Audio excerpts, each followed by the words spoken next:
লোকেরা বলে ডাক্তার ভগবান হন, কিন্তু কিছু ডাক্তার নিজের ভগবানের বেশের মধ্যে শয়তানের রূপ নিয়ে থাকেন। এরকমই এক ভয়ানক কাহিনী হল উধমপুর, রাজস্থানের। এটা হলো উধমপুরের একটা ছোট্ট হাসপাতাল, যেখানে ডাক্তারবাবু নিজের শেষ পেশেন্টকে দেখছেন। এই যে ভাই, এই ওষুধগুলো সকাল সকাল খেয়ে নিও, আর সময় মতো খেয়ে নিও, খাবার ঠিক হয়ে যাবে। ঠিক আছে ডাক্তারবাবু। রোগী ওখান থেকে চলে যান।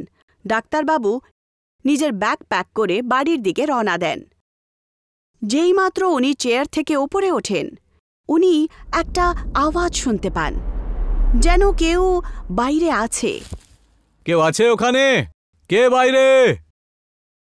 ডাক্তারবাবু ভাবলেন হয়তো কোনো রোগী হবে। আরে কোনো রোগী আছেন নাকি?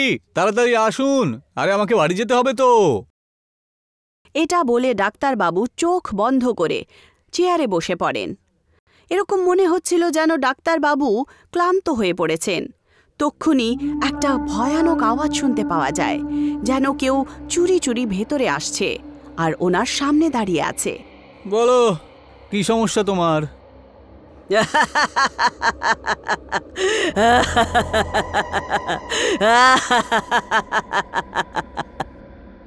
ডাক্তারবাবু যেইমাত্র চোখ খোলেন, ওনার শ্বাস আটকে যায়। সামনে দাঁড়িয়ে ছিল একটা ভূতনী, যার চেহারা মৃত্যুর থেকেও ভয়ানক ছিল। এরকম মনে হচ্ছিল যেন সে নিজের কোলে একটা ছোট্ট বাচ্চাকে নিয়ে দাঁড়িয়ে আছে। আরে তুমি তুমি তুমি কে? এখানে কি করছো? ভূতনী হাসতে শুরু করে, যার কারণে ডাক্তারবাবুর মন ভয়ের চোটে কেঁপে ওঠে।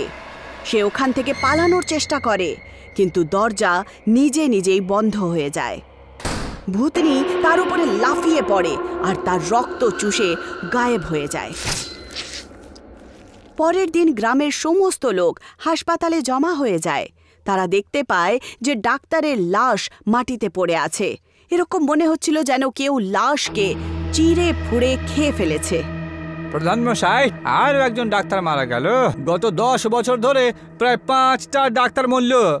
কিছু একটা গন্ডগোল রয়েছে এই হাসপাতালে। আরে কয়েকজন তো বলছিল যে রাত্রেবেলায় হাসপাতালে আশেপাশে নাকি গান টান শোনা যায়, ঠিক যেন কেউ ভূতের মতো চিৎকার করে। হ্যাঁ প্রধান মশাই, এই অবস্থায় এখানে নতুন ডাক্তার থোড়ি না এখানে আসবে বলুন তো? আমাদের গ্রামের লোকেদের চিকিৎসা কে করবে? হ্যাঁ, আমার মেয়েও তো অসুস্থ হয়ে রয়েছে। নতুন ডাক্তার না এলে আমরা কোথায় যাবে বলুন তো? শহর যে বহু দূরে। আরে তোমরা চিন্তা করো না, আমি কিছু একটা ব্যবস্থা করছি। কালকে ডিএম বাবুকে চিঠি লিখব, যাতে নতুন ডাক্তার পাঠিয়ে দেন। প্রধান বাবু ডিএম বাবুকে চিঠি লেখেন। অনেকক্ষণের পরিশ্রমের পর একজন নতুন ডাক্তার আরিয়া উধমপুর আসে। শুনুন ডক্টর ম্যাম, একটা কথা মনে রাখবেন, এই হাসপাতালে বেশি রাত অবধি থাকবেন না। কিন্তু কেন? হাসপাতাল তো 24 ঘন্টা খোলা থাকা উচিত। সবাই বলে যে এই হাসপাতালে নাকি একটা ভূতের ছায়া ঘুরে বেড়ায়। ভূত? আরে প্রধান বাবু, আমি এইসব ভূতের গল্পে একদম বিলিভ করি না। আমি সায়েন্স পড়েছি, এইসব শুধু অন্ধবিশ্বাসের কথা। শুনুন ডক্টর ম্যাম, এই সায়েন্স দিয়ে কিন্তু সবকিছু ঠিকঠাক হয় না, বুঝেছেন? ব্যাস একটু সাবধানে থাকবেন। প্রধান বাবু চিন্তা করবেন না, ভূত প্রেতের থেকে আমি ভয় পাই না। হাসপাতাল বন্ধ হবে না। ডাক্তার আরিয়া হাসপাতাল পৌঁছায়। অনেকক্ষণ ধরে উধমপুরে কোনো ডাক্তার ছিল না, সেই জন্যে পেশেন্টদের ভিড় জমা হয়। চিকিৎসা করতে করতে বিকেল হয়ে যায়। যেইমাত্র বিকেলে অন্ধকার আসে, কিছু গ্রামবাসীরা বিনা চিকিৎসা করিয়েই ফেরত চলে যায়। আরে, তোমার চিকিৎসা তো এখনো বাকি আছে না? ওষুধ না নিয়ে কোথায় চলে যাচ্ছ? একটু দাঁড়াও। ডাক্তার ম্যাডাম, আমি তো বলবো যে আপনিও চলে যান এখন। রাত্রে এখানে থাকাটা একেবারেই ঠিক না, বিপদ। ওই ডাইনিটা যখন তখন চলে আসবে কিন্তু। তক্ষুনি জোরে একটা গ্লাস ভাঙার আওয়াজ আসে। এটা শোনা মাত্রই সমস্ত রোগী ভয়ের চোটে হাসপাতাল ছেড়ে পালিয়ে যায়। ওরে পালাও রে, ডাইনি এসে গেছে। আরে ভয় পাবে না, ব্যাস আমার হাত থেকে গ্লাস পড়ে গেছিল। আরিয়া এসব দেখে চিন্তায় পড়ে যায় আর নির্ণয় নেয় যে গ্রামবাসীদের ভয় দূর করার জন্য সে নিজেই রাত্রিবেলা হাসপাতালে থাকবে। গ্রামবাসীদের ভয় শেষ করার জন্য আমাকে সারা রাত এখানেই থাকতে হবে। আরিয়া হাসপাতালে থাকে, দরজা বন্ধ করে আর ঘুমিয়ে পড়ে। রাত্রির অন্ধকারে হঠাৎ করে দরজা ধাক্কা মারার আওয়াজ আসে। আরিয়া ঘড়ি দেখে, রাত্রি 12টা বাজছিল। এত রাতে কে আসলো আবার? হয়তো কোনো গ্রামবাসীর শরীর খারাপ হয়েছে, দেখছি। আরিয়া এটা ভাবছিলই যে আবার দরজায় ধাক্কা লাগার আওয়াজ আসে। সে দরজা খোলে আর সামনে একটা ভূতনি দাঁড়িয়েছিল। এরকম মনে হচ্ছিল যেন তার কোলে একটা ছোট্ট বাচ্চা আছে। ডাক্তার সাহেবা, আমার ছোট বাচ্চাটাকে বাঁচান। আরিয়া ভয়ের চোটে কাঁপতে কাঁপতে ভূতনির কোলের দিকে তাকায়, কিন্তু ওখানে কোনো বাচ্চা ছিল না।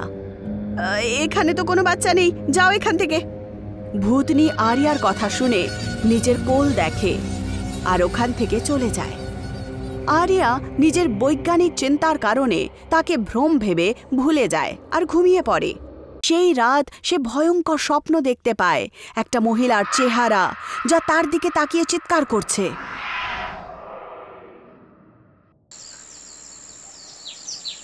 সকালে সে ক্লান্ত অবস্থায় আর ভয়ের চোটে ঘুম থেকে ওঠে। যেটা রাত্রে হয়েছে সেটা তার স্বপ্ন ছিল। সকালে আরিয়া হাসপাতালের পুরনো ফাইলস আর রেকর্ড চেক করে। তক্ষুনি তার চোখ পড়ে একটা ফটোর ওপর। আরে, এটা তো সেই মহিলাই যে রাত্রিবেলা এসেছিল। কি? ও তো 10 বছর আগেই মরে গেছিল। আরিয়া ডকুমেন্টস পড়ে আর সে জানতে পেরে যায় যে ওই মহিলা 10 বছর আগে এই হাসপাতালেই আত্মহত্যা করেছিল। এটা জানার পর আরিয়া ভয়ের চোটে হাসপাতাল থেকে পালিয়ে যায়। সকালবেলা প্রধান বাবু চা খাচ্ছিলেন। তক্ষুনি আরিয়া দৌড়তে দৌড়তে আসে আর প্রধান বাবুকে ফটো দেখায়। প্রধান বাবু, এটা কি করে সম্ভব? 10 সাল আগে মরে যাওয়া মহিলা রাত্রিবেলা আমার কাছে কি করে এলো? ডাক্তার ম্যাডাম, আমি তো আগেই বলেছিলাম এই হাসপাতালে একটা ভয়ঙ্কর ডাইনি ছায়া রয়েছে। এখন বিশ্বাস করছেন তো যে ভূত প্রেত এসব সত্যি সত্যি থাকে বটে? হ্যাঁ প্রধান বাবু, কিন্তু এর উপায় কি? এখন শুধু বাবা শ্যামদাসী কিছু করতে পারবেন। প্রধান বাবু এলাকার সবচেয়ে বড় তান্ত্রিক শ্যামদাসকে ডাকেন। উনি হাসপাতালকে একটা পবিত্র সুতো দিয়ে বেঁধে দেন আর মেইন গেটে নিজের কমণ্ডল রেখে দেন। কমণ্ডলের জল নিজে নিজেই লাল হয়ে যায়। শ্যামদাস নিজেই কাঁপতে শুরু করেন। সাঞ্জিকা বিচার চায়, যতক্ষণ না ও বিচার পাবে ও কোনো ডাক্তারকে জীবিত ছাড়বিনি। বাবা, আমি কি করব? আমার চাকরি তো এই হাসপাতালেই। যদি হাসপাতাল না যায় তাহলে চাকরি চলে যাবে। চলে যা এখান থেকে, নয়তো তুইও মরবি রে। এইটুকু বলে তান্ত্রিক শ্যামদাস কাঁপতে কাঁপতে ওখান থেকে চলে যান। একটা ঠান্ডা হাওয়া বয়ে যায় হাসপাতালের সামনে দিয়ে আর আরিয়া ওখানেই দাঁড়িয়ে থাকে। আরিয়া কি নিজের চাকরির জন্য এই ভয়ানক ভূতনির সামনে আটকে থাকবে, নাকি নিজের প্রাণ বাঁচানোর জন্য উধামপুরের অন্ধকার থেকে পালিয়ে যাবে, নাকি সাঞ্চিকাকে ন্যায় দেওয়াবে? জানবো আমরা পরবর্তী ভাগে।